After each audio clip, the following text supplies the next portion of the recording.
Hello everyone, and welcome to a special little video. As I announced, it'll be a few days ago now, out of town again, didn't really get a chance to record the videos I planned on doing. However, opportunity and inspiration tends to present itself at rather convenient times.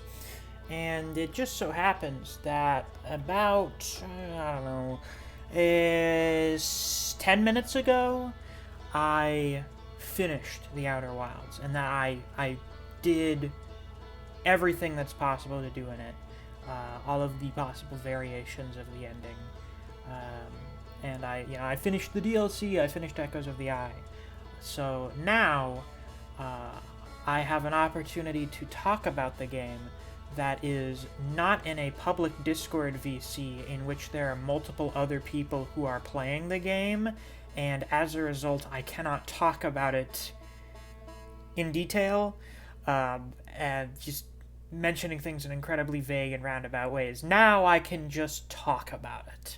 Of course, since I'm doing that, spoiler warning. This is the most serious spoiler warning I'll ever give for probably any video I ever make.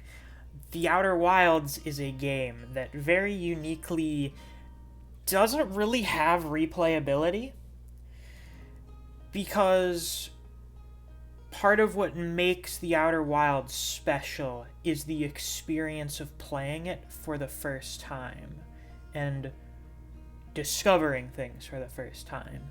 You can never have that same experience ever again. So if you go into it already being spoiled on the big revelations, it just won't have the impact. So if you haven't finished The Outer Wilds, if you haven't played it, go play it. I'm pretty sure you can get it for free with PS Plus. I'm 99% sure that's how I got the game. I don't recall paying anything for the base game. So, if you're on PlayStation, I think you can get it for free. Go play it. And go play the DLC. Even though it has the genuine worst section of the game in it, it's very important for you to go play Echoes of the Eye. So, with that spoiler warning out of the way, I'll give you another few second buffer period to get out, because The Outer Wilds is weird in that I almost feel it's not so much the individual details, but the big overarching message and narrative that's most important. But at the same time, it's those individual moments that make the game special. It's those individual moments that make the ending and the ultimate message of the game really hit. So now that I've completed that buffer period, it's time to get into the full-blown spoilers for the entire game. The thing that I like the most about The Outer Wilds is its thematic consistency.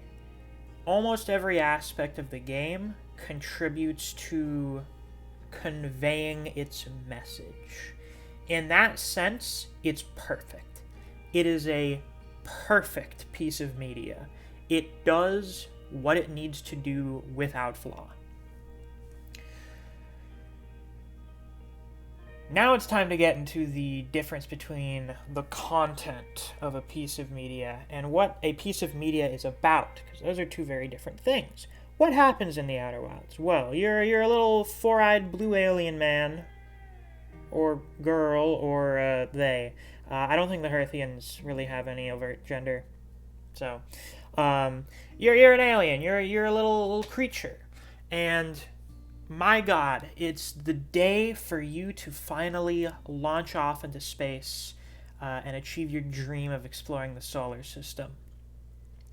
Unfortunately, this dream is being achieved 22 minutes before the sun in your solar system goes supernova, kills everyone you have ever known, and destroys everything you've ever known.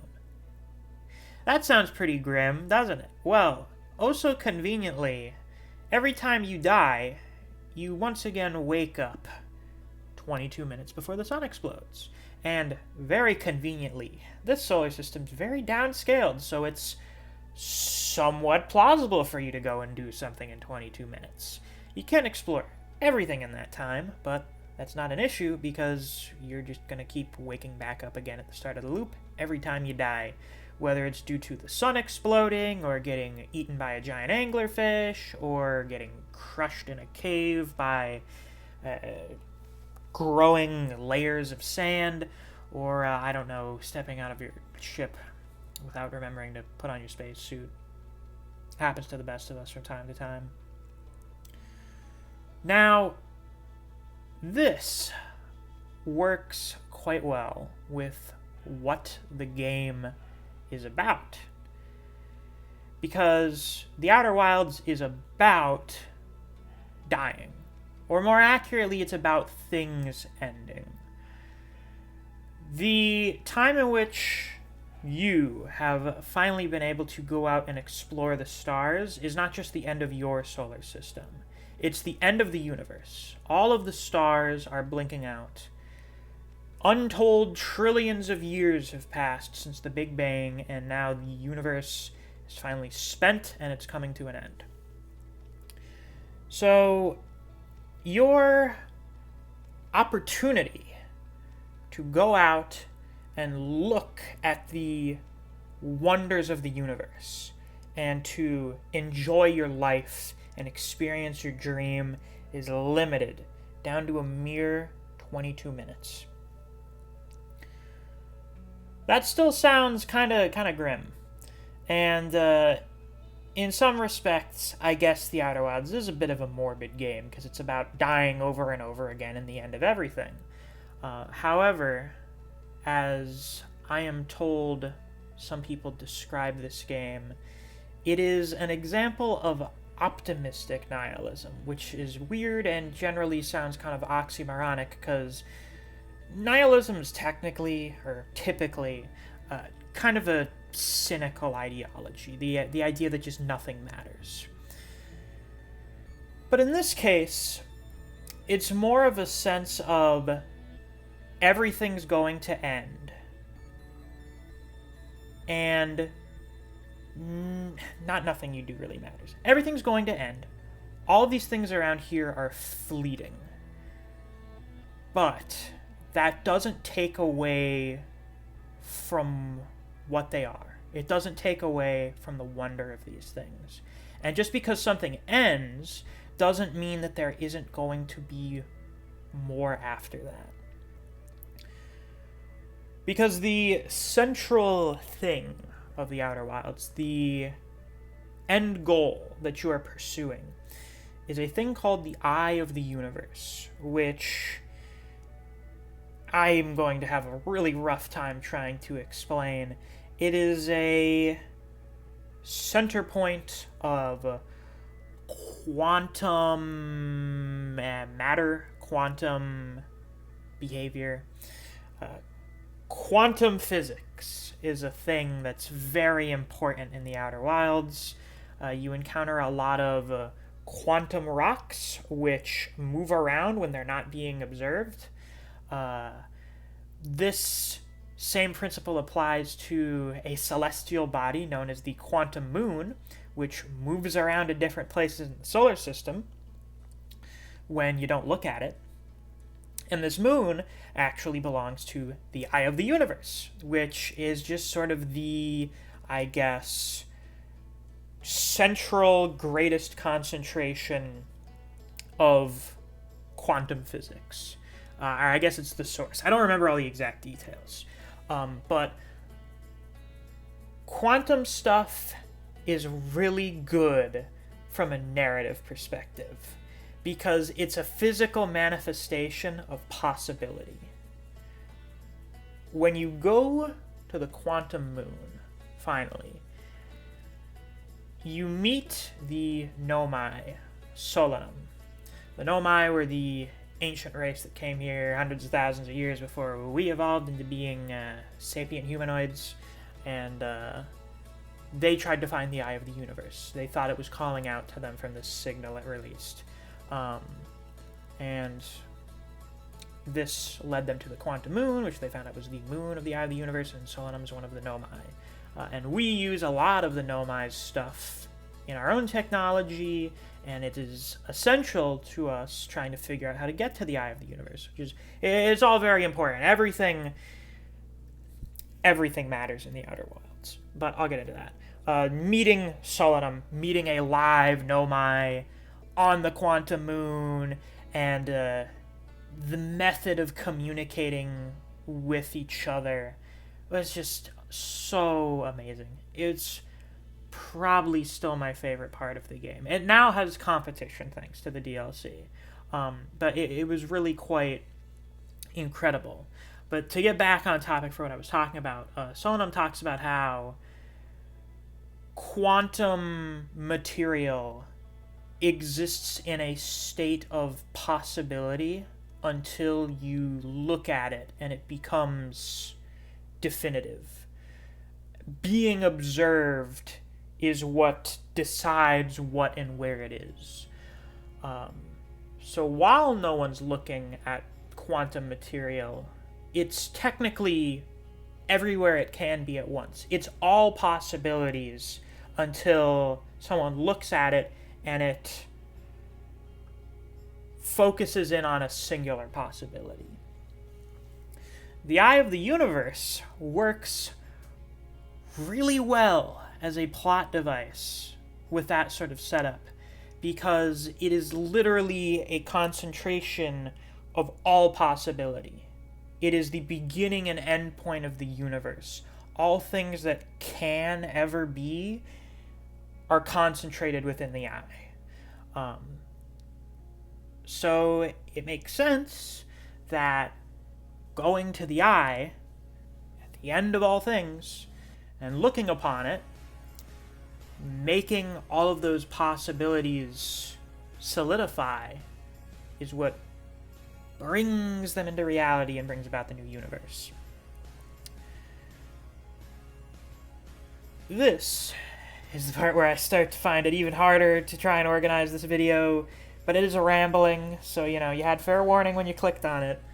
And, I don't know, this is a game that I find difficult to really talk about in a very concise manner, because it just makes me think a lot, which is great. I love that about it. The best part about the ending is not just, the metaphor is realized. It's, you get to bring back all of your friends, all of your fellow astronauts that you meet on the different planets. Here, you get to have one last meeting at the end of time. You get to get the band back together, because everyone goes to their different planets and they play a little tune, and these guys all used to hang out with each other back in the day, but, their lives went onwards. Their careers and goals brought them to different places, and they all ended up just kind of going their own way and not really getting to see each other again, because time is finite. Things end, and normally these people would not have an opportunity to all get together again and play their song together one last time, if not for us. If not for us going to the eye, and at least the way I interpret it, just sort of willing the possibility of them being there into existence due to how the quantum physics works. Are they real? Are they illusions? Doesn't matter. You get to meet them all again. They get to all meet each other again and play music with each other. And they all are incredibly grateful to you for that. It's a magical experience. But my favorite part about this is that if you go to the Quantum Moon and meet Solanum, you get to bring Solanum along with you, because getting to meet a living Nomai is probably the biggest, most important experience you get in the entire game. And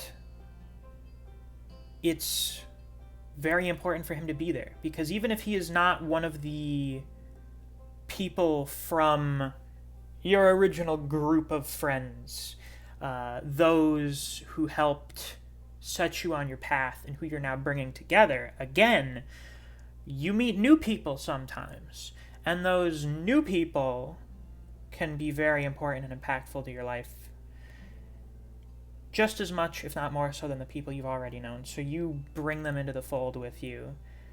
And I love how Solanum says, "Thank you for remembering me."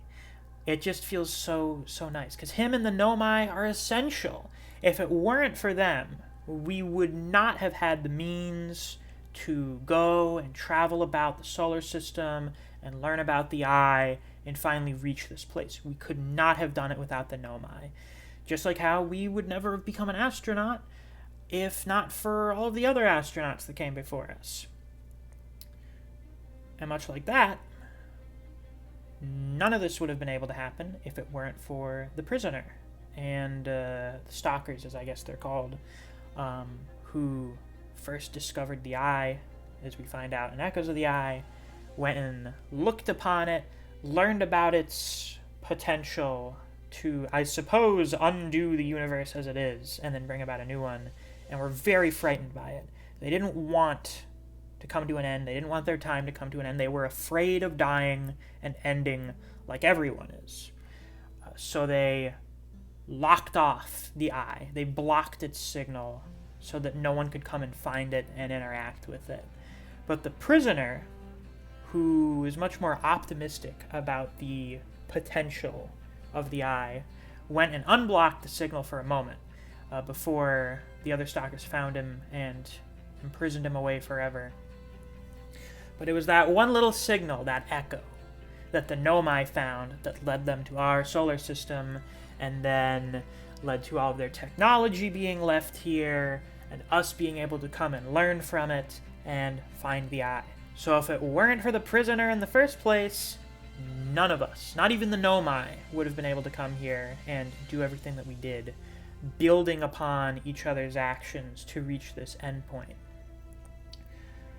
So when I got to the prisoner, after the ungodly, grueling experience of the Forbidden Archives, which I'm not going to go too into detail about, but I think is the only genuinely bad part of the game, just because of how unreasonable it is in its expectations.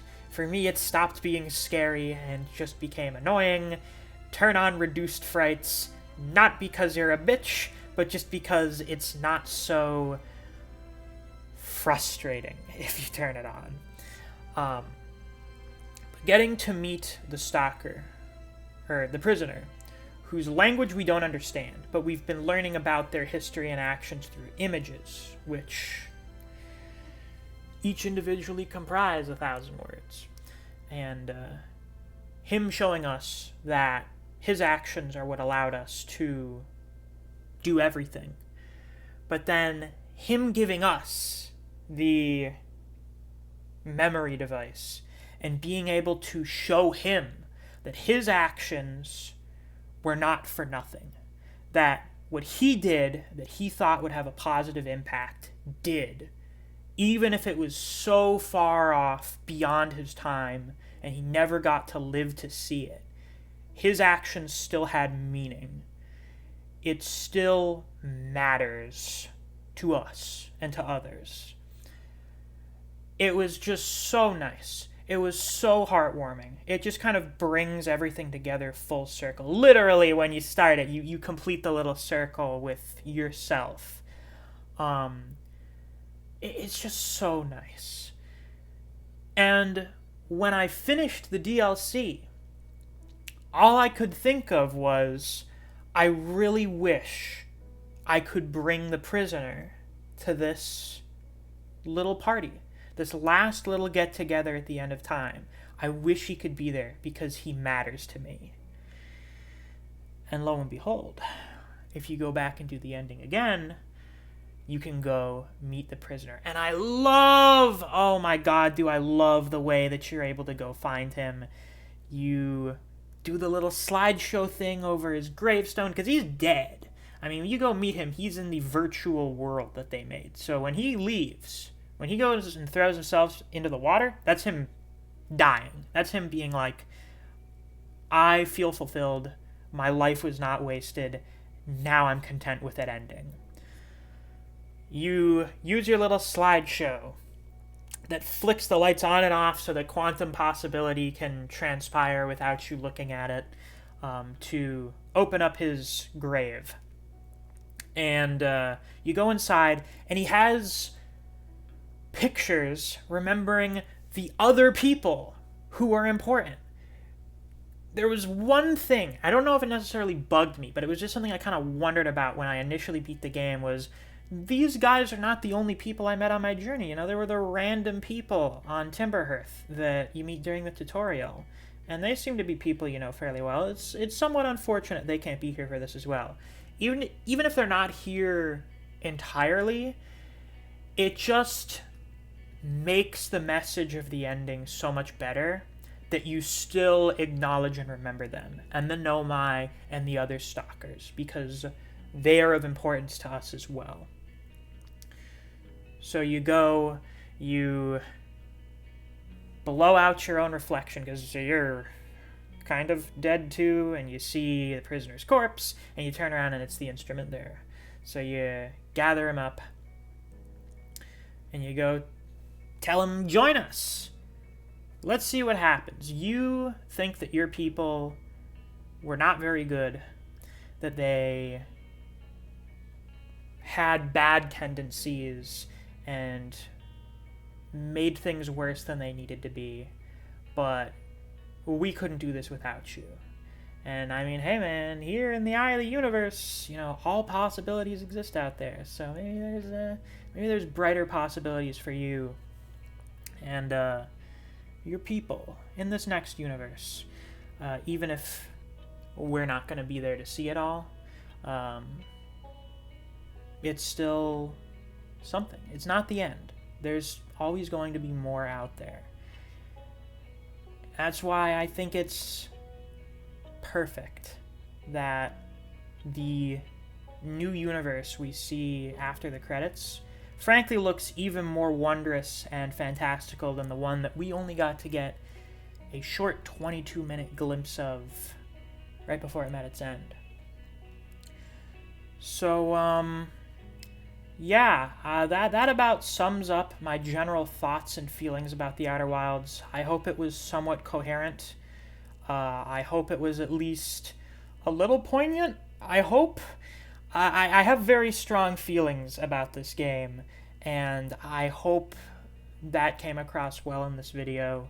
Again, it is just a rambling, it's unscripted, it's pure stream of thought. It's just me trying to turn my thoughts and feelings into words, and I hope I succeeded at doing that, and that this video ended up being entertaining for you. But with that, that's all I've got to say about the Outer Wilds in a concise manner. So if you enjoyed, please be sure to like and subscribe. I'll see you guys around, and until next time, take care.